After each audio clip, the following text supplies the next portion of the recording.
I, but we're starting a new series this morning looking at kind of the doctrine that we believe here at the Flock. We're a non-denominational church, so we don't prescribe to a particular set of denominational beliefs, but we do have specific beliefs that we embrace here as a church community. And about a year or so ago, there were some questions that were raised about what it is that we believe as a church community. And so this summer, we'll be going week by week through our doctrinal statement, looking at what we believe about God, the Bible, Jesus, and everything else that goes into believing in Christianity and the Christian story.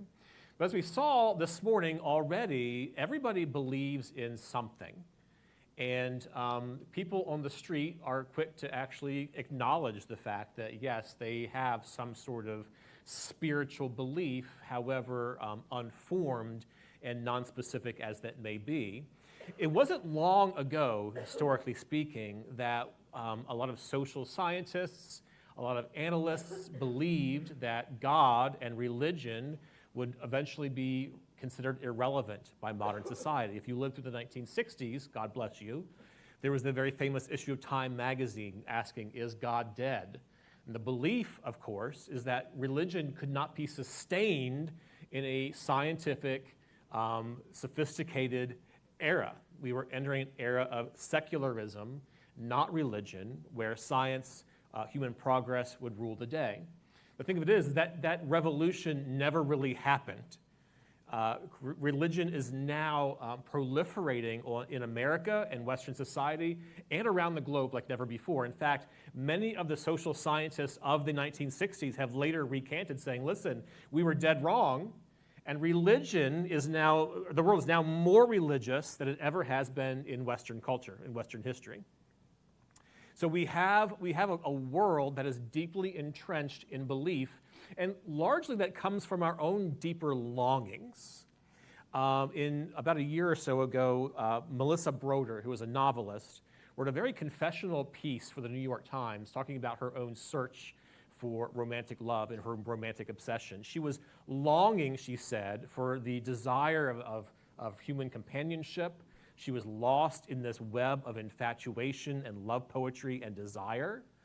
But she found that eventually that she could not find satisfaction in romantic love. And she says that when that satisfaction did not come, what she was left with, she says, what she was left with was a spiritual longing for some kind of eternal beauty or ineffable truth that was more nebulous and always just out of reach. Why is that? Christianity has always said that we are believing creatures, we are believing animals, that we have a sense of the divine kind of implanted in our souls from birth. Augustine famously said that our hearts are restless until they are found in God. And so each of us, like Melissa Broder, are searching for God knows what in our world and everything else around us. So this morning, we're taking a step back before we dive into the actual doctrinal statement of our church and asking the question, why believe anything at all? Why believe anything? And we'll start by looking at how Paul addresses the intellectual elite in a city called Athens. So if you have a Bible, turn with me to Acts chapter 17. Acts chapter 17, and we'll look at the way that everybody believes something. In fact, everybody believes something, and that belief is expressed in some kind of distinct story, that we organize our beliefs into distinct stories. And so Paul is in Athens waiting for his traveling companions, Silas and Timothy. And while he's there, he's witnessing all the different spiritual and intellectual symbols that dominated the city of Athens. If you have studied history or philosophy, you know the city of Athens quite well. In the 5 centuries or so before the birth of Jesus, the city flourished as a cultural epicenter. Men like Socrates, Plato, and Aristotle all lived and taught in Athens. Their books are still in publication today among the philosophy students at the universities. Athens' heyday had now faded by the time that Paul arrives on the scene. Nevertheless, even in the year 50 AD, Athens was still equated with being this super intellectual, super spiritual, really diverse climate. That's where Paul finds himself and is surrounded by all these different symbols, here's how he reacts. It says in verse 16 of chapter 17, "Now while Paul was waiting for them, Silas and Timothy, at Athens, his spirit was provoked within him as he saw that the city was full of idols. So he reasoned in the synagogue with the Jews and the devout persons, and in the marketplace every day with those who happened to be there. Some of the Epicurean and Stoic philosophers also conversed with him, and some said, 'What does this babbler wish to say?' Others said, 'He seems to be a preacher of foreign divinities, because he was preaching Jesus and the resurrection.' And they took him and brought him to the Areopagus, saying, 'May we know what this new teaching is that you are presenting? For you bring some strange things to our ears. We wish to know, therefore, what these things mean.' Now all the Athenians and the foreigners who lived there would spend their time in nothing except telling or hearing something new." I love that last verse because it doesn't describes Western culture to a T. We love new ideas. We love hearing new things. We don't have a set marketplace these days, not a physical one, but the world of the internet and social media has given us an access point to ideas and philosophies and religions that we would never encounter otherwise. And Paul is standing in the midst of all this sea of intellect and diversity and spirituality and religion. And he says, hold on. Let's engage and dialogue about this. And what we can learn from this, just brief passage, looking at the culture of Athens, is seeing that Athens, like our day, is deeply entrenched in longing for belief. And there are two ways in particular that we see that everybody believes something. The first is what many call somethingism. Somethingism. I know it sounds made up. I promise you that's actually an intellectual term that's being used now. Somethingism. It's like the people in the video. You didn't hear them talking about I'm Jewish or Buddhist or anything like that, but they believe in something. Now, it's no secret that the fastest growing religious group in America today are those who call themselves the nones or the unaffiliated. They believe they're not part of any of the major world religions that are out there. Yet in the same country, about 92%, based on last survey, 92% believe in some form of higher power or spirituality, however ill-defined. See, we all believe in something. And even if you insist that you don't want to call that something God, if you don't want to call that something God or religion, there's still something that you are deeply concerned about. Paul Tillich, who was a theologian of the last century, defined religion, he says, as our ultimate concern. Our ultimate concern. What you are ultimately concerned with is your religion. Meaning, even if you're an atheist, even if you don't believe in God at all, there is something that you are deeply and ultimately concerned with in your life. The things that you daydream about, the things you spend your money on, the things that keep you awake at night, those are all the things that constitute your concern and therefore your deeper religious side. Second, our religious beliefs coalesce. Our beliefs coalesce into stories or a narrative conception of our world around us. In other words, we tell stories to make sense of the world that we see around us. Every single human society has told stories, myths, and legends to explain life's biggest questions, right? So societies have always told stories that explain what is the nature of the world around us, how do we get here, what's our purpose in life, do we have a destiny beyond this life? And Paul's day was no different. They had stories in Athens that explained, again, life's deepest and biggest questions. They organized their lives around these narratives and stories as a way to make sense of it all. And the two dominant stories that were existing in Athens were the stories told by the Stoics and the Epicureans. The Stoics were kind of the new age gurus of the ancient world. They believed that all of reality emanated from this central logos or world soul. If they sound like the fuzzy spiritualists and hippies of our day, it's because they kind of were for the ancient first century world. The Epicureans, by contrast, believed that all of reality could be reduced to atoms. They were the first people to postulate the idea that matter is made up of tiny little atoms. and all of reality consists of the interactions between these atoms. They were more like the atheists and the materialists of our day, insisting that there is no creator God, only matter, atoms, and natural forces. And so Paul stands between these two extremes of the spiritual, fuzzy Stoics and the high-minded, atheistic Epicureans of his day. Now, in our world, we have no shortage of different kind of cultural narratives that dominate and rule the way that we understand life, the universe, and everything after. We have Christianity, we have Judaism, Islam, Hinduism, Buddhism, atheism, certain forms of folk religion. And if you look deeper, each one of those individual categories has several different sub-stories that all occupy and explain, again, the big questions of who we are, where we came from, and where we're going. The challenge is that here in Western culture, many of those narratives that we tell ourselves are no longer sufficient to sustain us on the journey ahead.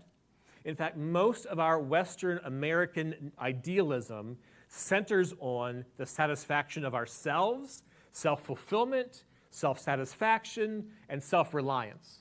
And those stories, that story by itself will not sustain us or satisfy us for the rest of our lives. Andrew Delbanco from Columbia University has a whole book called Hope, the American Dream. And he starts out by explaining that, yes, all cultures, in fact, do tell stories and narratives to explain the world around them. But the ending chapter of his book, he says that at the end of the day, that we cannot be satisfied with the way that we explain our world through the lens of self-fulfillment and self-satisfaction.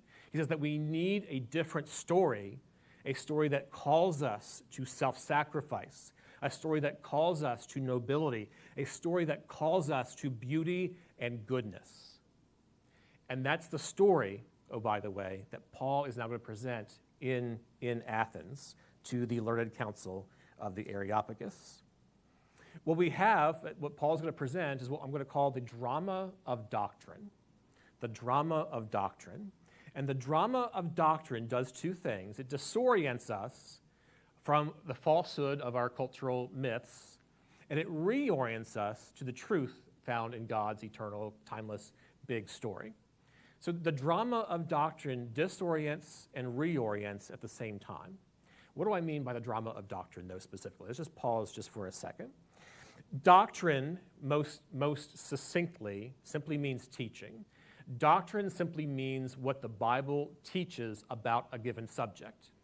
So as we'll move through this summer, we'll look at 10 different doctrines that kind of comprise the flock church. The doctrine of the Bible, God, human beings, Jesus Christ, salvation, sanctification, our eternal destiny. Doctrine is simply what the Bible teaches about a particular subject or a particular topic. But listen, it's more than that. It's more than that. It's not merely the dry intellectual facts on the paper. It's about arranging that doctrine into a meaningful, timeless story. So doctrine may mean simply teaching, but Kevin Van Hooser, who is a professor at Trinity Seminary in Illinois, has a whole book called The Drama of Doctrine. That doctrine fits together to tell a cohesive, larger picture of who we are and how we fit into God's world. And when we understand doctrine as a story to embody and inhabit, we shift from merely memorizing facts about God and living in the settled reality of God's eternal, beautiful, glorious story. So when Paul stands in Athens, he is not merely doing the work of a missionary, although he is. He's also serving as this missional storyteller, challenging the assumptions of the Athenian story, while also presenting them the reorienting goodness of God's eternal story. So what has happened, they have called Paul to come visit the place called the Areopagus. It was a place up on a hillside with large columns and everything else. And the Areopagus was both the location, but also the council of men and scholars who met there. and they would spend their time debating this idea or that. And so they call Paul to appear before them to kind of give his thesis defense of why he believes this nonsense about Jesus and the resurrection. And so Paul gives us a master class in how to engage a unbelieving, post-Christian, whatever else you want to say, world. And his speech had such impact that it's still there to this day. If you visit the ruins of the Areopagus, there's a plaque containing the speech of Paul at Mars Hill. Here's his speech. So it says in here, and this is verse 22? Yeah, 22. Paul, standing in the midst of the Areopagus, said, "Men of Athens, I perceive that in every way you are very religious."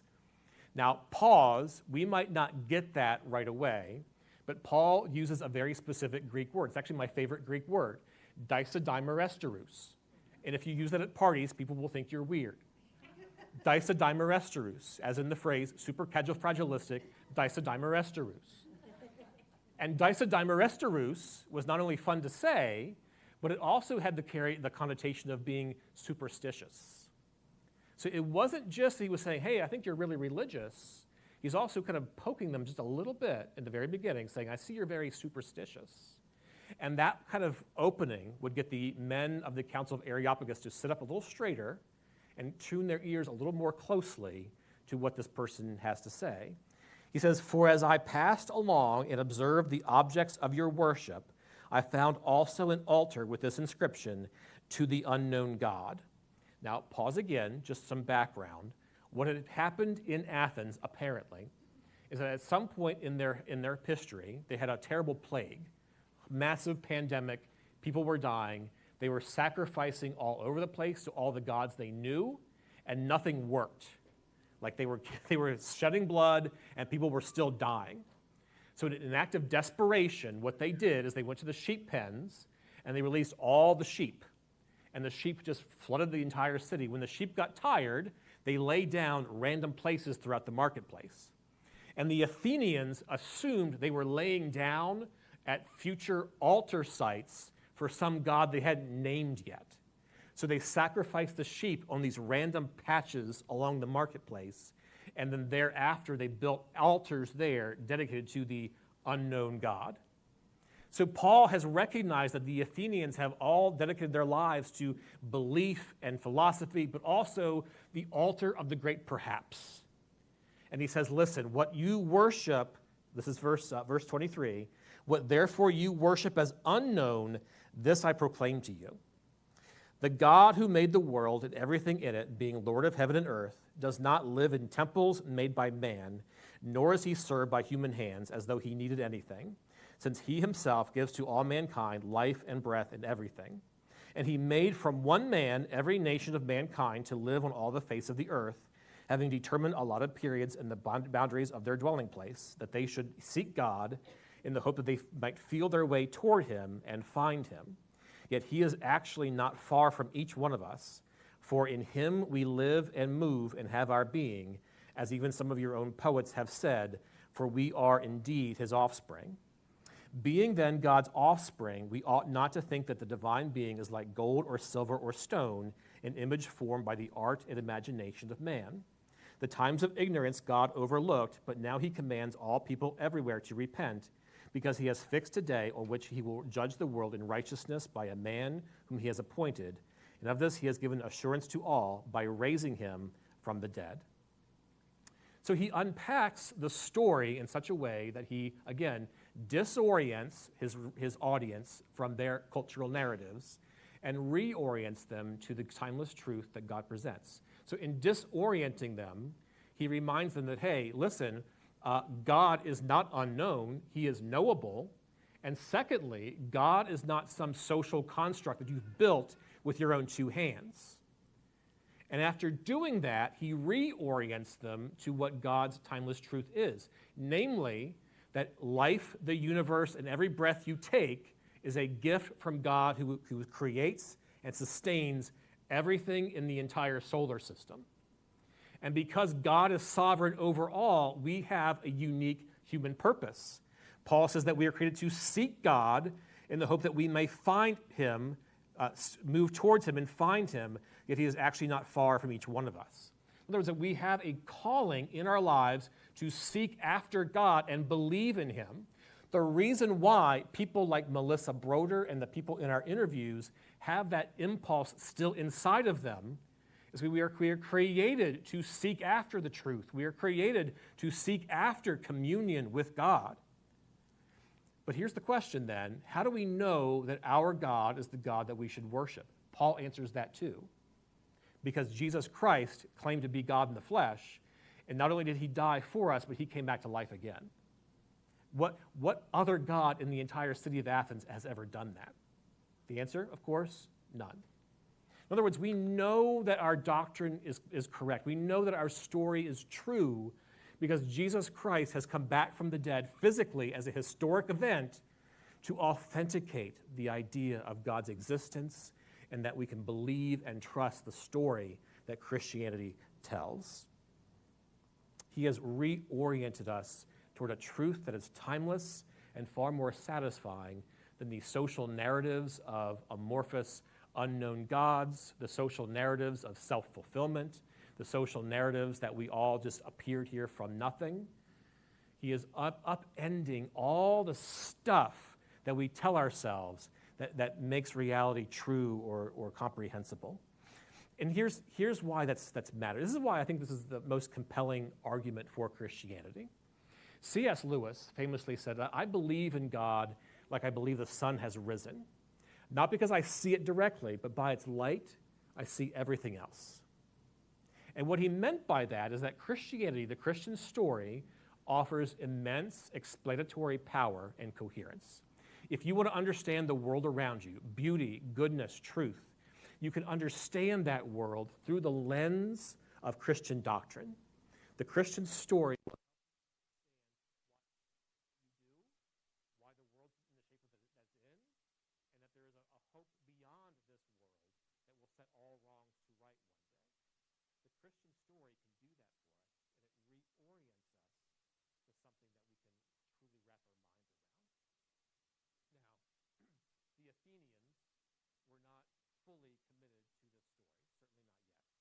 verse 32, it says, when they heard of the resurrection of the dead, some mocked, but others said, we will hear you again about this.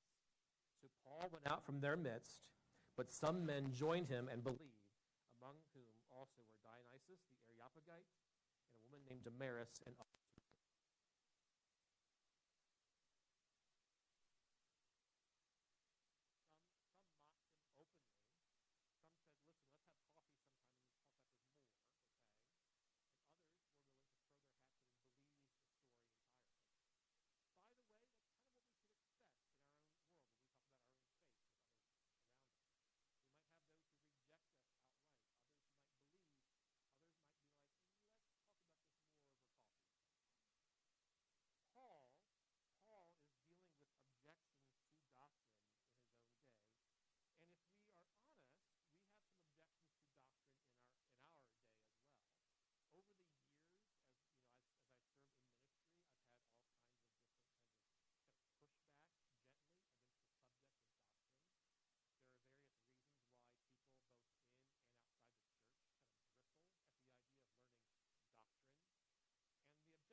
respects, that actually is true. Our experience of God is deeper and fuller than our learning alone can express. But listen to me, even if words are not adequate to fully describe God, the infinite self, words are still adequate to seek our journey towards Him. In other words, even if words are not adequate to describe coffee, words are perfectly adequate to give you directions to the coffee shop. I can write down directions to the nearest Starbucks, and you can taste and see for yourself. Doctrine does something similar. If you say, listen, human words and wisdom, even the Bible itself, is not enough to get me a full experience of God, maybe that's true, but at the very least, can it direct you on your life's journey so that you can eventually taste and see that the Lord is good? Third, doctrine just isn't practical. We want practical teaching. We want helpful wisdom for our everyday life. We want help with our marriage, our finances, whatever else it may be. And stopping to learn about God and doctrine and the Bible and all this high-minded stuff just doesn't seem that practical. And I empathize, I do. There are certainly times when we do practical teaching on things like, I don't know, how to love people, like we just finished our series. But there are other times when it's beneficial for us to pause and dig deep and understand the wisdom and mind of our Creator. Because most Christians would affirm that our faith is not just a religion, but a relationship. That we have a relationship with the God of the universe. But how much does it make sense then for us to say we have a relationship with God, but I don't want to know that much about Him? Like imagine if a young man goes on a date with a young lady, and he sees that her profile picture online, she's very beautiful, he likes her a lot, so they sit down for their first date, and she opens her mouth and starts talking about her interests, her hobbies, her family. And this young dude, he's like yawning at this point because he's just not all that caring. He wants to know more practical things about this young lady. Like, hey, can you cook? That's a practical question right there. If you met that young man after the date, you would assume that young man, there's a deficiency in his intellect or his maturity level, right? We do the same thing to God when we say, I only want what's practical for me. If you only want what's practical from God, then the God you worship may not be the God of the universe, but your own imagination. Always and forever, the God of reality will pale in comparison to the gods of our cultural or individual imaginations. It may not be immediately practical, that's true, but it's the sustainer of life. God is the sustainer and creator of life. How much should we just desire to be lost in His story and understand who He is? Here's the main point that I'm getting to. For Christians, truth and doctrine are not mere dry statements of scholasticism. They are not merely things that we intellectually assent to. Jesus, on the night He was betrayed, tells His followers that He is what? The way, the truth, and the life.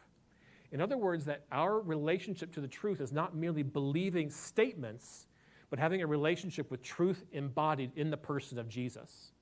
And because Jesus Himself is the truth, that our desire is not merely to know things about God, but to be deeply known by God.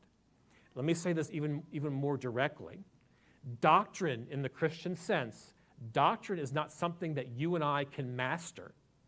Doctrine is something that masters us.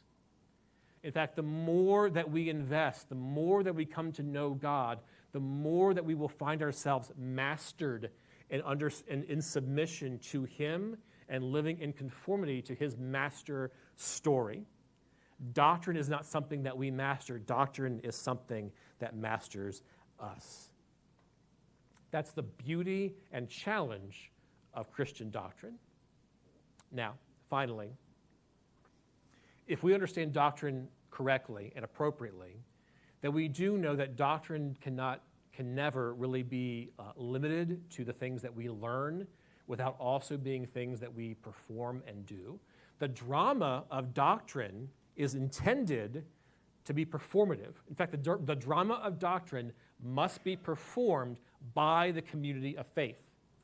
That we act as a theater of God's story, that we act out and live accordingly to God's story so that our lives are further conformed to His truth, His wisdom, and His plan. And as we do that, we see ourselves more and more as God's active, dynamic, living community who represents God and His Son Jesus here on earth. And we'll see that in three specific ways.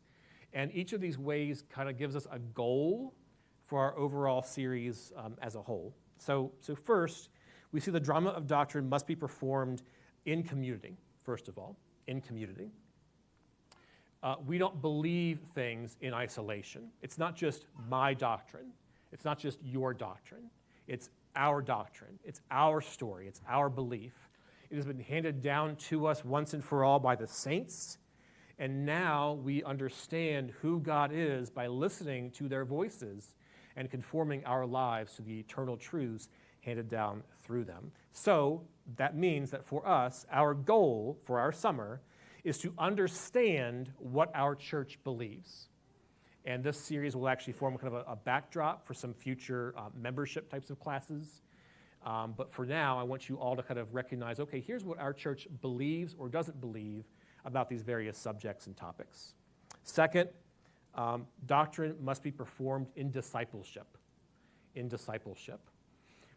We need a deeper unity of devotion and doctrine. That doctrine and devotion have to go together. If you have doctrine without devotion, then yes, of course, you have memorized facts independent of the life-changing nature of God's story and God's Spirit. But if you have devotion without doctrine, then all you have is this empty, emotion-drenched faith that doesn't really go anywhere. We have to do better at uniting our doctrine and our devotion so that we have not just book learning, but a sense of worship and adoration for who God is and what He is doing through His Word. So therefore, our goal for this series is to deepen our devotion to God. That we're not just gathering here to learn facts and about what our church thinks, but as we go through this series, we'll learn more and more about the God who has created us, sustained us, and given us new life in Jesus Christ, His Son. Third, doctrine must be performed in mission. In mission. There's a post-apocalyptic novel called Station 11, where the world has ended, people are massively extinct, except for a few isolated colonies of people. And the book follows a community of players, actors, who travel in these horse-drawn carts from town to town performing Shakespearean dramas as a way to provide hope and put hope back into a world that's been horribly just demolished by plague. Christianity operates in much the same way.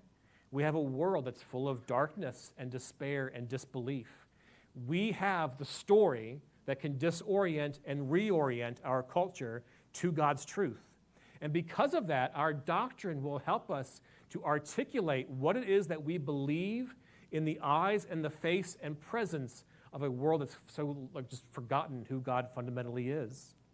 So doctrine will not only help us to understand what we believe, it will also help us to articulate what we believe in the presence of others. So therefore, our goal this summer is to develop confidence, become confident in explaining our faith to our unbelieving friends and neighbors, become more confident in our fundamental witness.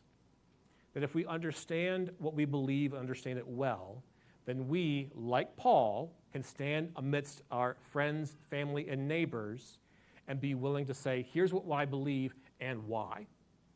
And that may, like Paul, spark belief, it may spark rejection, but it may spark further dialogue down the road.